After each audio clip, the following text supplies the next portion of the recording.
We love film. And we love women.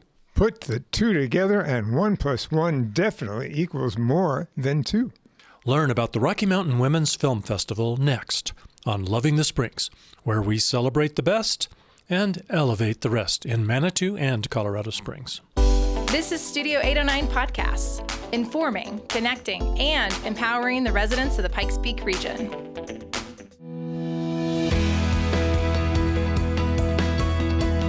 If you're not already familiar with the Rocky Mountain Women's Film Festival, pay attention.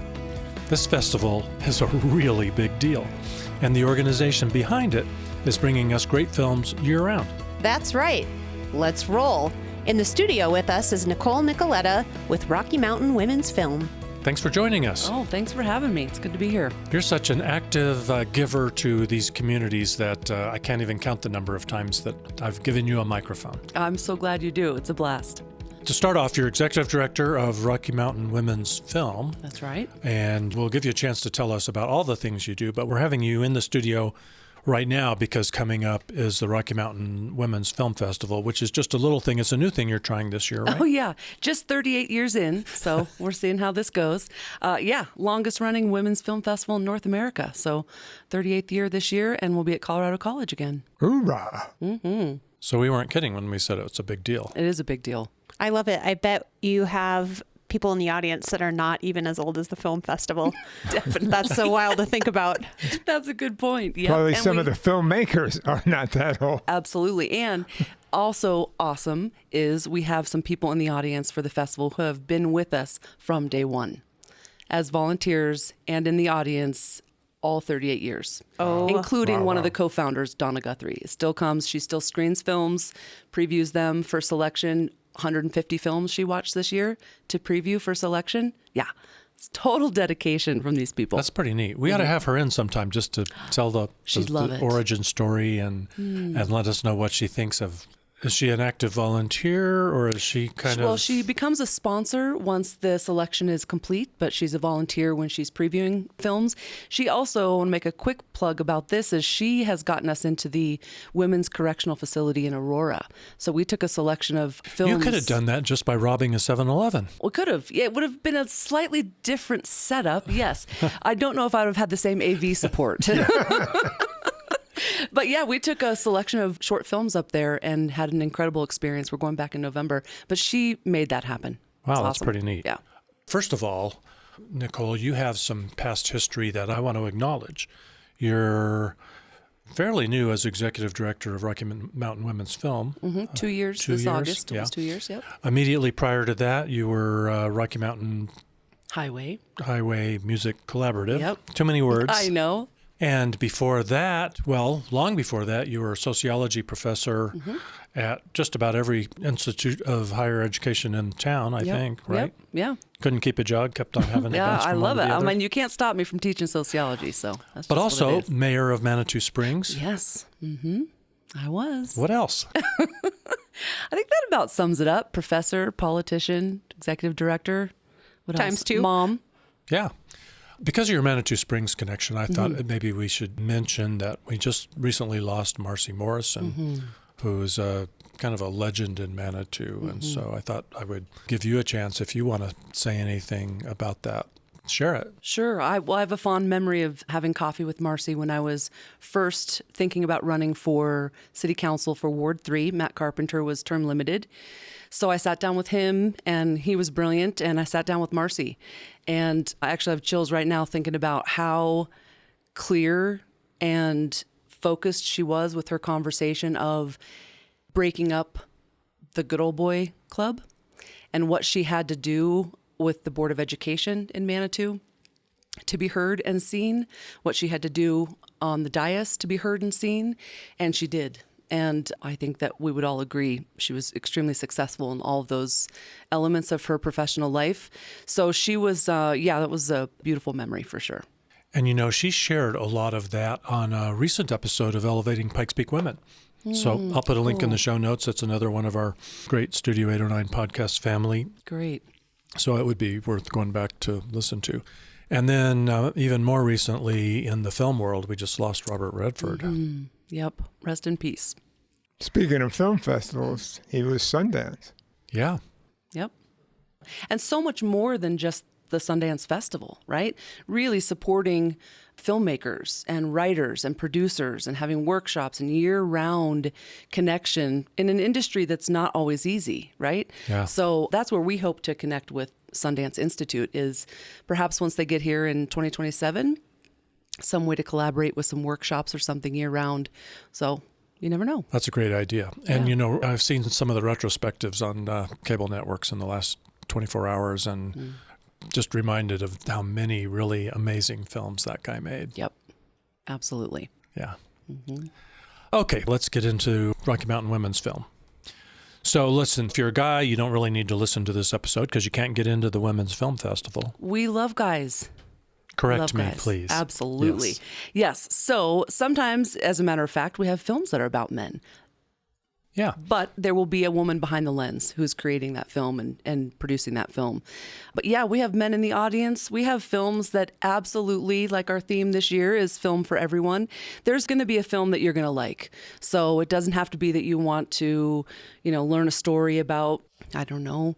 We have a film this year called Baby Doe, and it's definitely, I would say, female-centric. But we have so many. We have some about rafting and rock climbing and you name it. So yes, bring them in. That's fine. It's a great date night.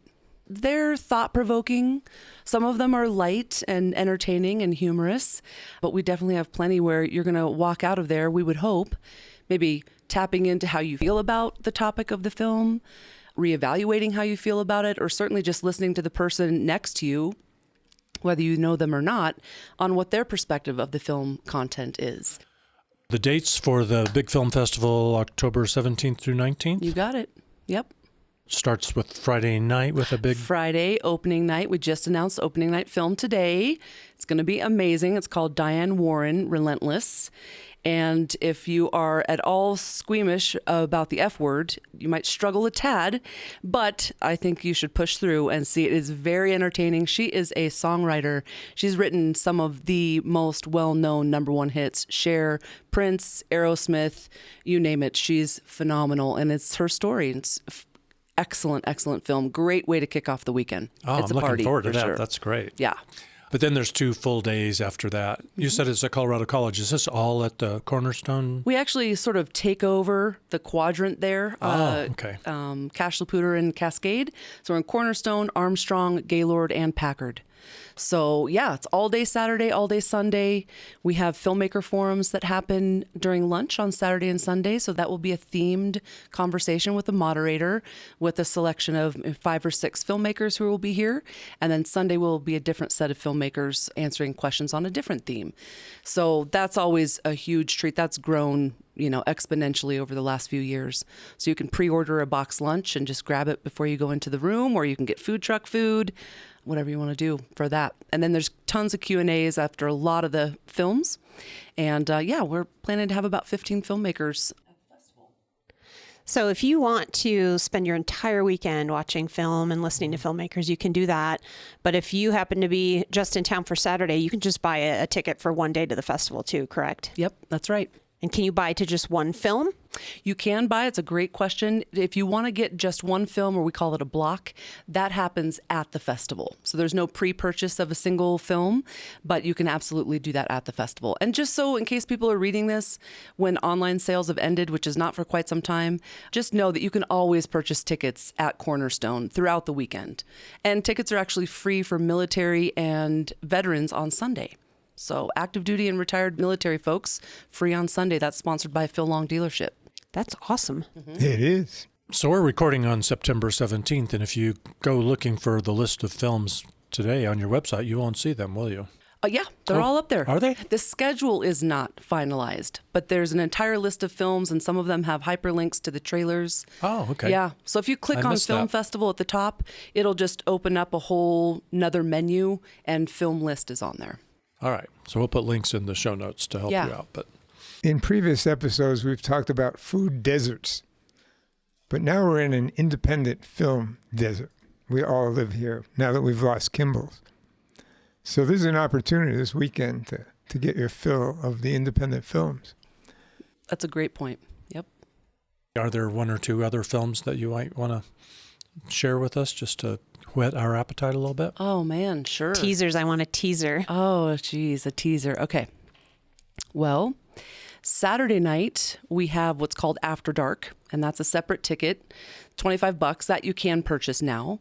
We have a party ahead of time, popcorn from Patsy's, and a cash bar and live music with Ruby Greenberg. That's going to be just fantastic. And then you have a choice of two films that night. It's Dorothy, which is just an incredible documentary about the impact that Judy Garland has had on a variety of different subcultures in our society. It's very cool. And then after that film, you can go to Icons and get a Judy's Garland cocktail, right? So we're partnering with them for the after party, not to be confused with After Dark. Anyway, or Girl Climber Saturday night, the first woman ever to climb El Capitan in 24 hours. First woman, and she did it in 24 hours.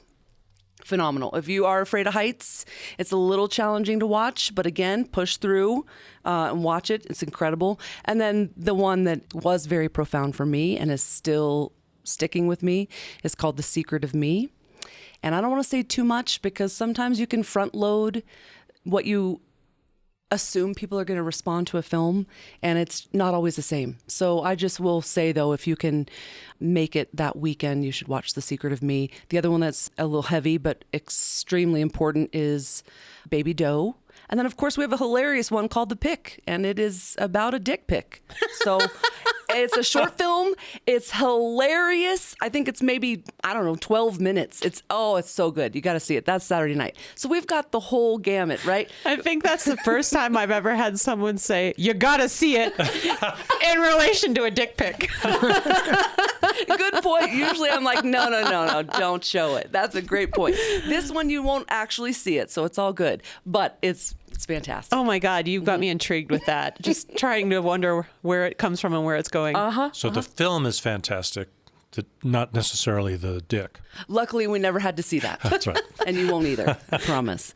So, but the point is, you can go from really light content to as profound and somber as you feel like going. So your marketing is you'll laugh, you'll cry, you'll see a dick pic. Just kidding. You won't. Yeah. That would be a good one. Yes. Can I use that? Yes, absolutely. Okay, that's good. free. Now, if you can't make it to the film festival, you can still enjoy it in another way, right? Yep. The Virtual Encore is the week after the in-person festival. So Virtual Encore starts October 23rd through the 26th. Not every film that is in person is available virtual, but a significant amount of the films will be. Right now, you can add virtual onto any of your tickets. It's included in the full festival pass, but if you want Virtual Encore only, you don't want any of the in-person, that will start October 1. You can purchase those.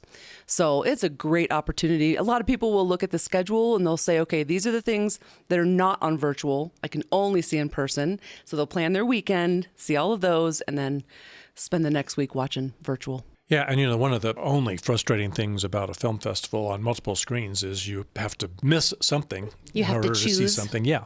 So the virtual gives you a chance to fill in those blanks. Yeah, if you're a film junkie and you're determined to get all 40 films in there, right, you can do that. And we're still looking for a sponsor for the Virtual Encore. So if anybody's interested, they can reach out to me.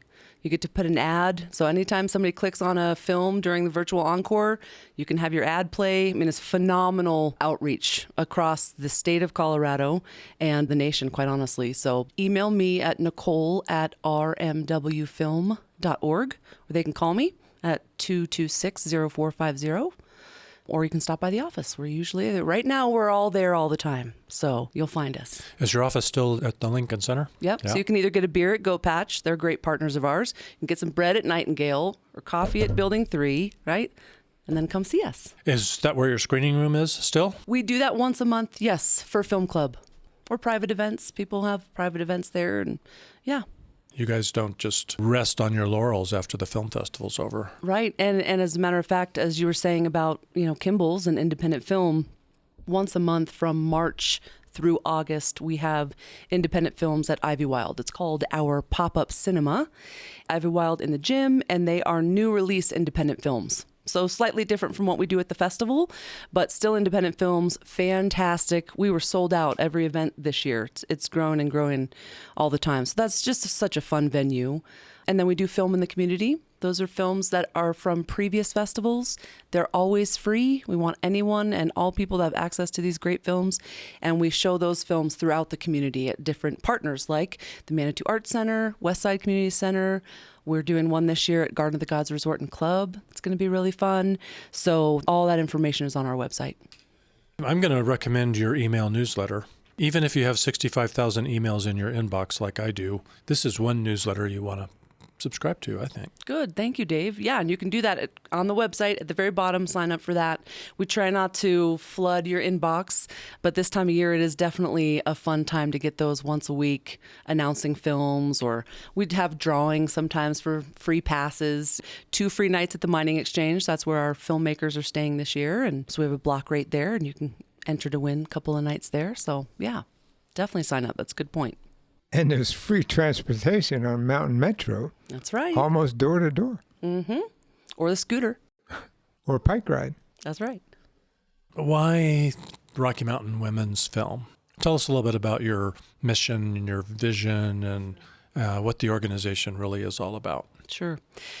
We believe that there is a unique skill, a unique power behind a woman filmmaker. So there are a lot of ways to tell a story. A lot of people do, right? A lot of people are making film.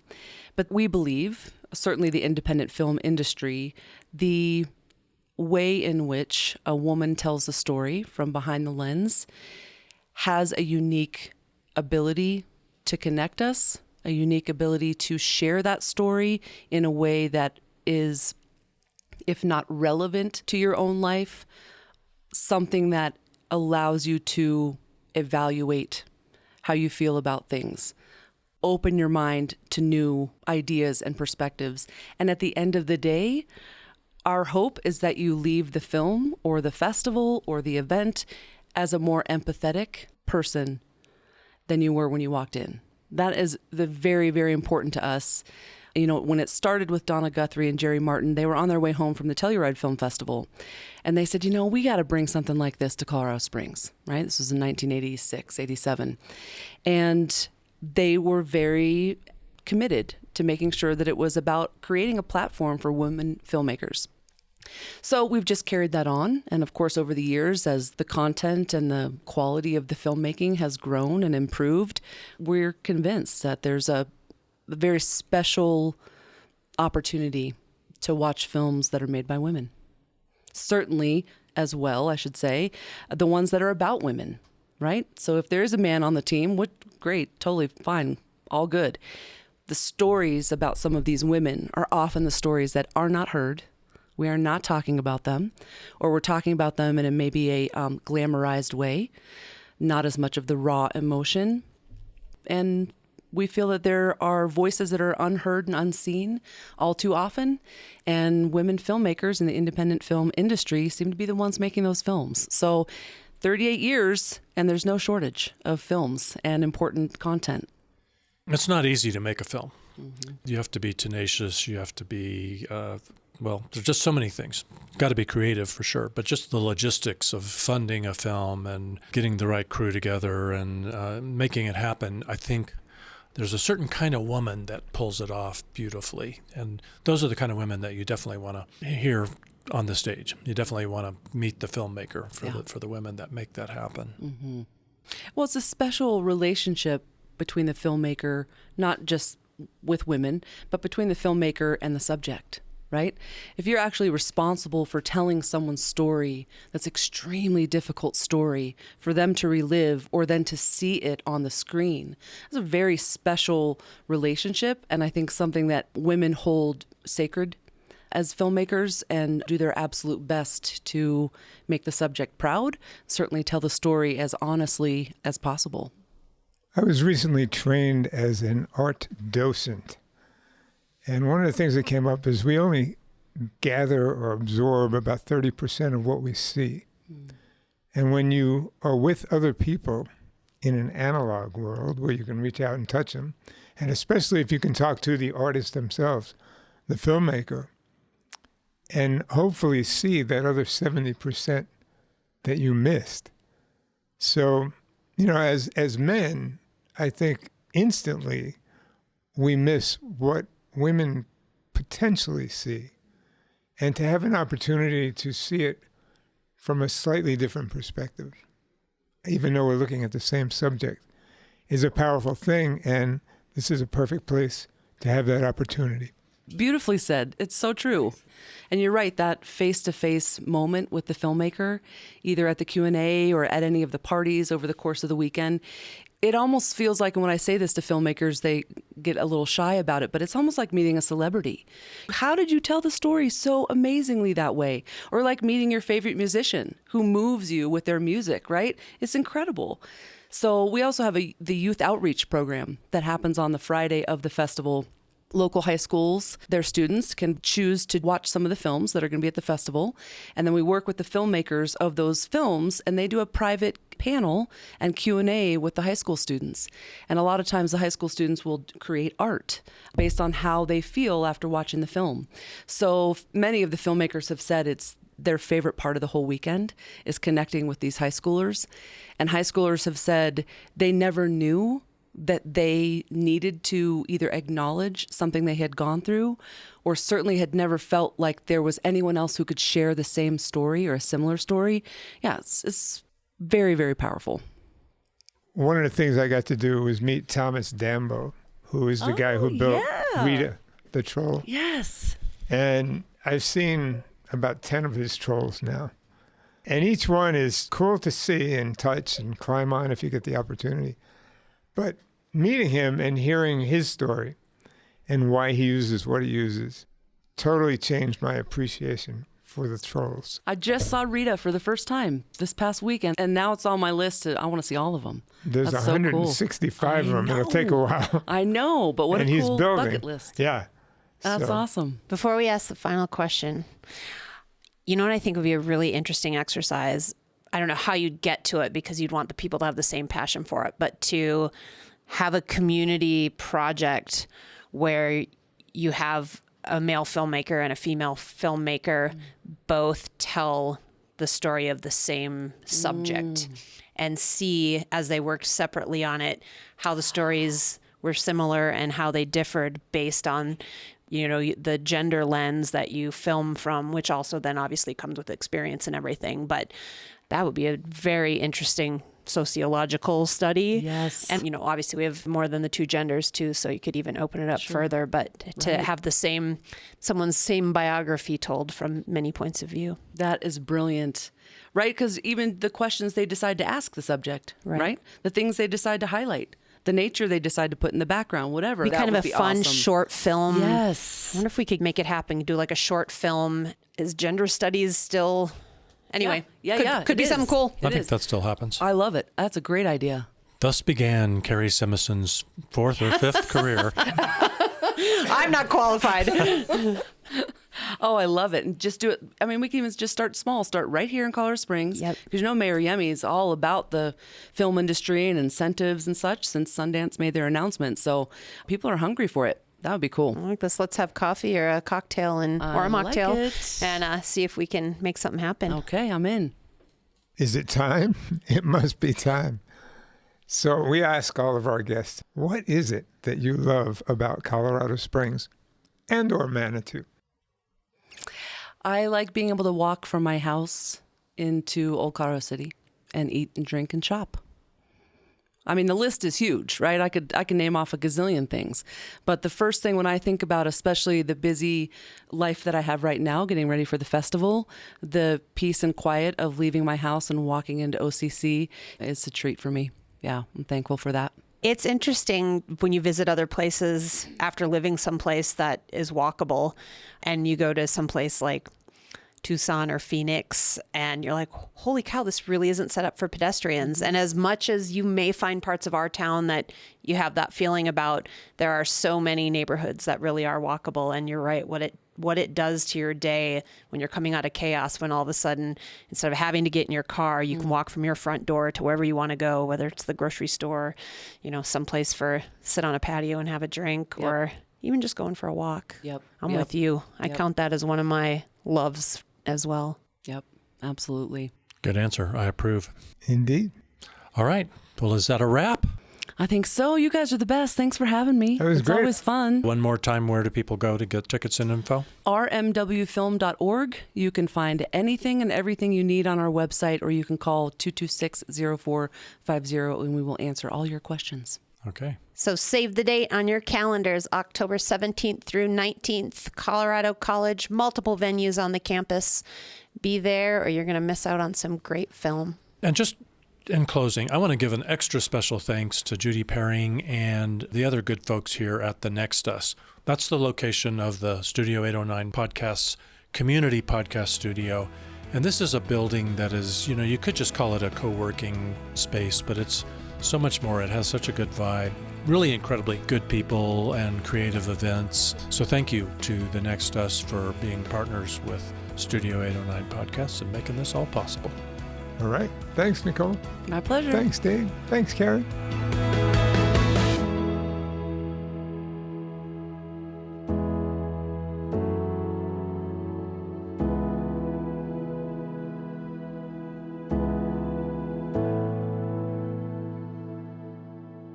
In the Pikes Peak region, there's no shortage of activities. Whether you're experiencing breathtaking parks or magnificent works of art, if you're getting fashionable at a film festival or fresh at a farmer's market, if you want to hear the sweet sounds of a symphony or the smooth shred of a Stratocaster, look no further than Peak Radar, your one-stop shop for all events in the Pikes Peak region, your free source for viewing and posting events. So no matter how you engage with our beautiful region, visit peakradar.com and get plugged into the peak.